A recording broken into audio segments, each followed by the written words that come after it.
Hey everyone, this is Battery Blade and welcome to another video. Today I'm going to be reviewing the Kia EV6. Now we've had this car for about 2 years now and put over 47,000 miles on it right now. So I definitely know what I'm talking about when I'm reviewing this car. Let's get into this review and whether I recommend it or not. I'm very familiar with Teslas, so I will also be sort of comparing that to a Tesla. It's in a similar price range. Now it's a pretty stylish looking car for $47,000 is about what this trim will cost you, the wind long range. So it's like $40,000 for base model, but it's about $7,000 for the upgraded battery pack that gets you about a 310-mile EPA range, and I'd say that's pretty accurate. Now I'm going to talk about some of the things I really like about this car. The things I like about this car are that it is good looking, it is fast, but not that fast, especially compared to Teslas, and it handles pretty well, but again, it will feel more like a crossover compared to like a Model 3 is a sedan, so it's a lot lower to the ground and more sporty. So this has a sporty feel, but it's just a little higher up. And the range, charging speed, that's all some of the things I like. And to go into more detail, the charging speed is very, very good. It's 800 volt EV architecture and will do 10 to 80% charge in just 18 minutes, and I've tested that out and I have confirmed it, so you can watch that video if you want. But it's an 800 volt architecture, which means when Tesla does open up their Tesla superchargers for V3, and Kia hasn't agreed yet to that anyways, but this car will only charge at about 50 kilowatts, which is slow. It's like a Chevrolet Bolt on a Tesla supercharger. So just keep that in mind, that the superchargers, there's over 12,000 they're opening up, and this car isn't really optimized for that. And wow, I turned something I liked about the car into something I don't. Sorry.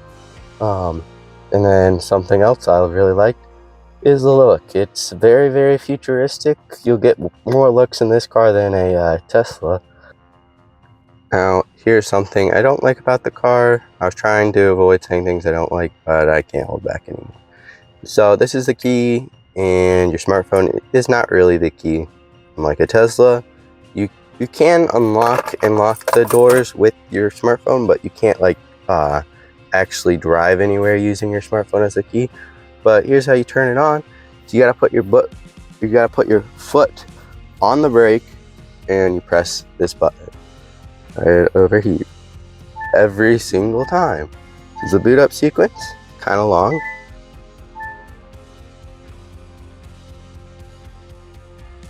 Like, I'm still waiting. Okay, then you can press whatever profile you want, and then you do that every single time. But at least it saves your electronic seat, which is nice. Then it moves your seat around, so that part's kind of like a Tesla, but it's overall not that great.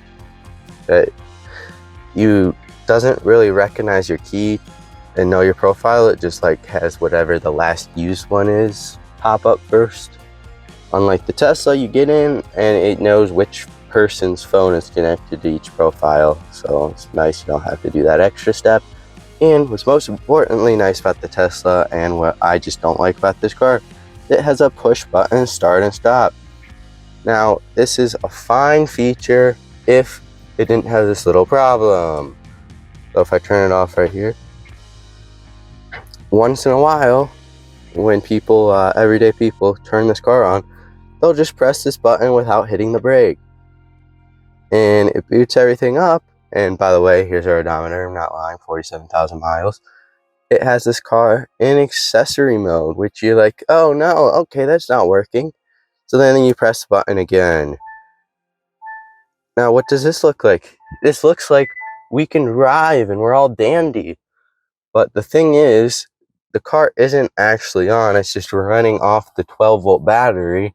So this is how you can run your battery and have your car die. So this is something I really hate about the car.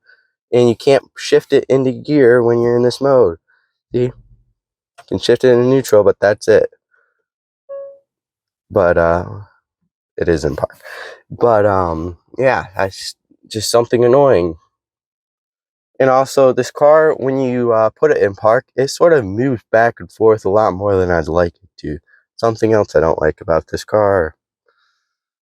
Now let's talk about something good. Something good about this car is I actually kind of really like this cool screen down here. I didn't realize this was a screen before I got it, but look, you do that and you can just completely switch between climate and radio. And at first I'd always click which one I want, but it doesn't matter. It just switches between the two. So we have these really good we have these really good knobs right here. And you can actually choose whether you want this one to be the volume or this one to be the radio dialer. So we have this as volume, and since the driver has a volume thing right here, but the negative thing is that it doesn't actually change the screen wording. So if you don't drive this car before, you'd think that this is a volume, but this tunes the radio. Even though we swapped these two and it's a screen, they didn't swap the words, and this still does the sound, but it's closer for the passenger to reach. Now let's check out the software. The screens, they show a good amount of information, which I like. This is your regenerative braking power. You can control using these paddles on the steering wheel and back that increases it. This one that lowers it, and it changes what it's on the screen right there. And then you have your battery percentage, which is good, unlike Chevrolet doesn't like to show that. And then you have your miles, which are actually based off what's just really cool is the air conditioning. So if I turn up the air conditioning, you can see it gets rid of it, which is really cool.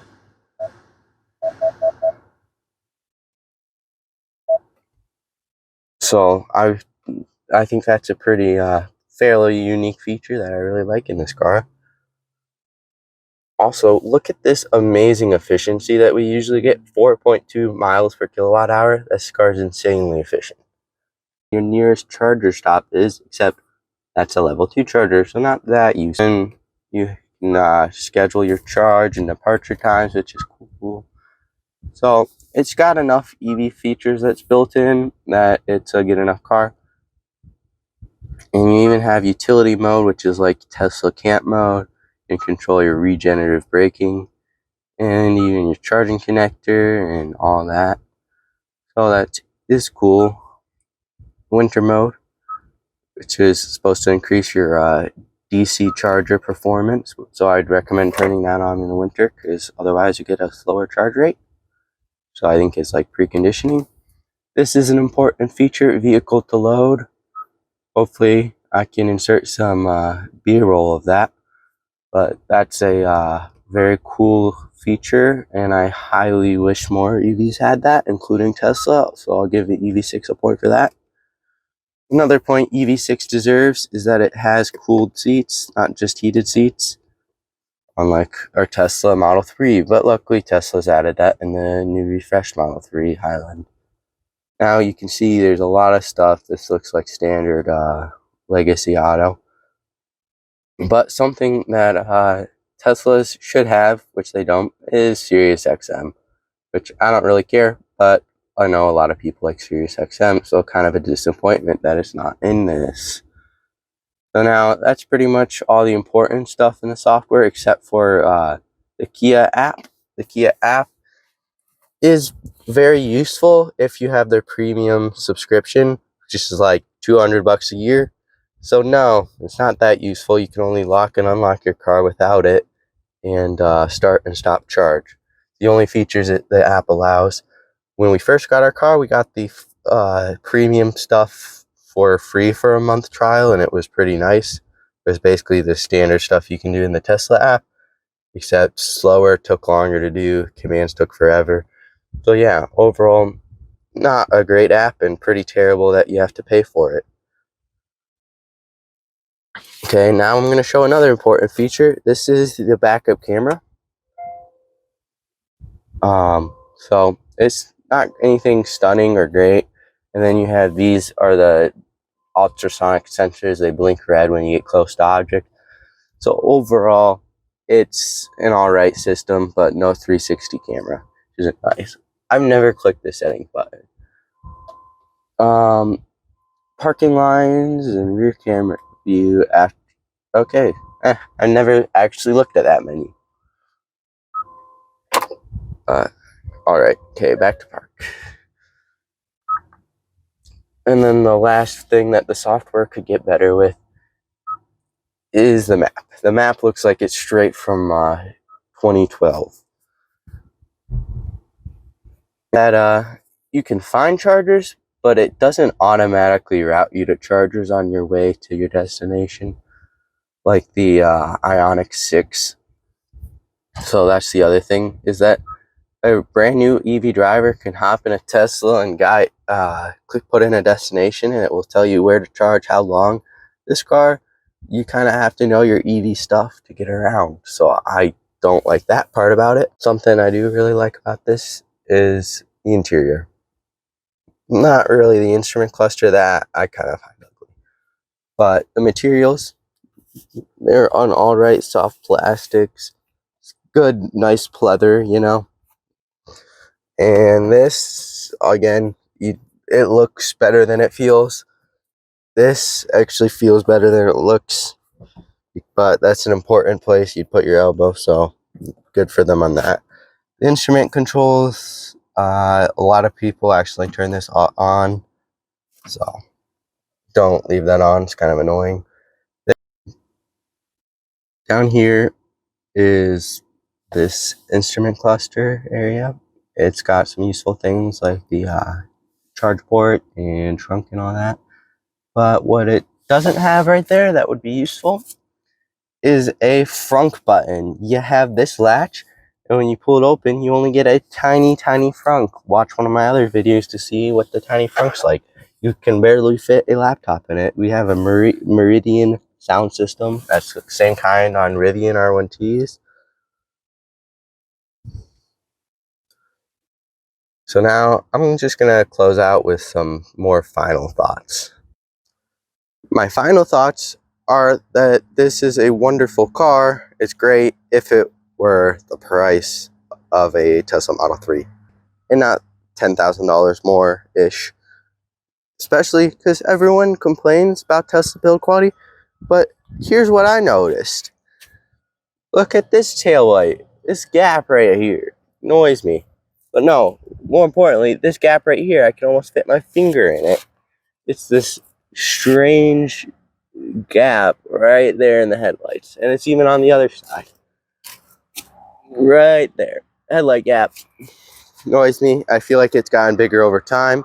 And I'll show you even one more lack of build quality. Is right here on the steering wheel. This crack right there is not supposed to be there, but yet it's cracked. And but yeah, after 40,000 miles, we haven't had anything go wrong with the car except gotten flat tire, which isn't really the car's fault. We also have underbody panel damage from flood water that we drove through. So don't drive through flood water. I'll show you this. You see that? That's definitely hurting our efficiency. And that is a hanging panel. Yikes. But I do really like the tire rims. Now the EV6 is a really great car if you want a car that's more similar to a gas car, where it's just familiar and you don't have to deal with a giant touchscreen or anything like that. You get a nice push to start button, even if it doesn't make sense.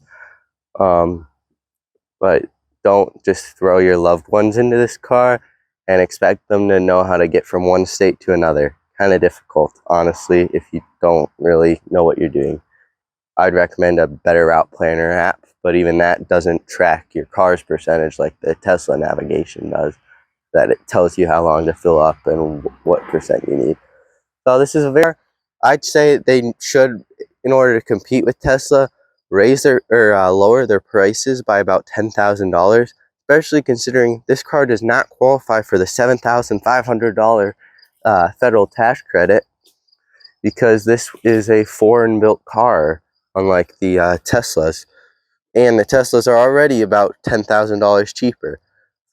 So I like this car, and I think if you like the look of this and know what you're doing, I'd recommend going for it. I really do like the vehicle to load feature. This has been Battery Blade and my Kia EV6 review and kind of guide. There's a lot of stuff I've left out, so please let me know if you want to see another video, as there's a lot more features and stuff this car has to offer. And I'll see you in another video. Goodbye.